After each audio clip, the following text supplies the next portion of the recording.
প্রিয় ভাইরা, আল্লাহ তাআলার রব্বার সৃষ্টি পাহাড় পর্বত নদী নালা খাল বিল, সেগুলো দেখার জন্যই মূলত আমাদের এই জাফলং এলাকাতে আসা। সংগ্রামপূর্ণী ঝর্ণাটা সামনের পাহাড়ে, এই সূর্য অস্ত যাচ্ছে। আমরা এখন আছি সংগ্রামপূর্ণী ঝর্ণার সামনে।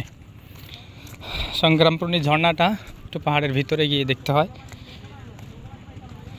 তো এখানে সংগ্রামপূর্ণী ঝর্ণার সামনের এলাকাগুলো আপনারা এখন দেখতে পাচ্ছেন, শুধু পাথর আর পাথর, সুন্দর সুন্দর পাথর, মিহি এবং সফট, উপরেরটা সফট, সুন্দর পাথর।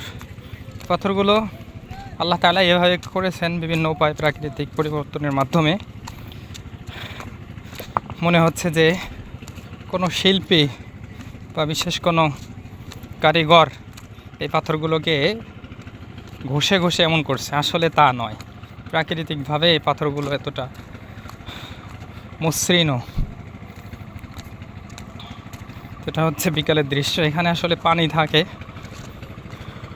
এখন পানি নাই। অফ সিজন মানে হলো ডাউন সিজন, ড্রাই সিজন, সে কারণে পানি নাই। পানি থাকলে এলাকাটা ঘুরতে আরও মজা। পাথরের উপর দিয়ে হাঁটছি আমরা।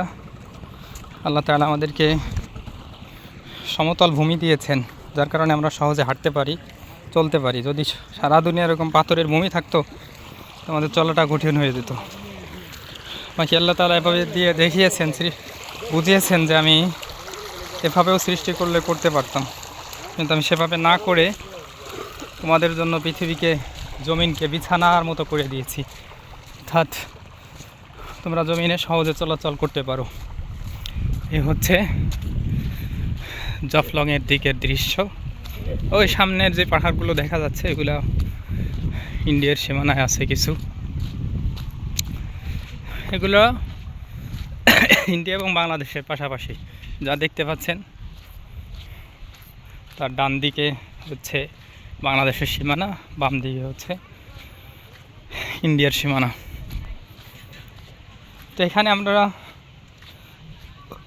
আসতে পারেন, ব্যস্ত জীবনের ক্লান্তি দূর করার জন্য এখানে আমরা আসতে পারি। ক্লান্তি দূর করার উদ্দেশ্য যদি হয় তাহলে ভুল হবে। আসলে আমাদের উদ্দেশ্য থাকবে আল্লাহর সৃষ্টি দেখা, আল্লাহ তাআলাকে জানা, আল্লাহর প্রতি বিশ্বাস বৃদ্ধি করা। এখানে আসলে আপনি একসাথে তিনটা চিত্র পাবেন। পাহাড়ের চিত্র একটা, আল্লাহ তাআলার বিশেষ নিয়ামত। পানির চিত্র, আল্লাহ তাআলার বিশেষ নিয়ামত। আবার মেঘমালা বা আকাশের চিত্র, এটা আল্লাহ তাআলার বিশেষ নিয়ামত। সাথে পাথরও দেখতে পারবেন, এটা আল্লাহ তাআলার বিশেষ নিয়ামত।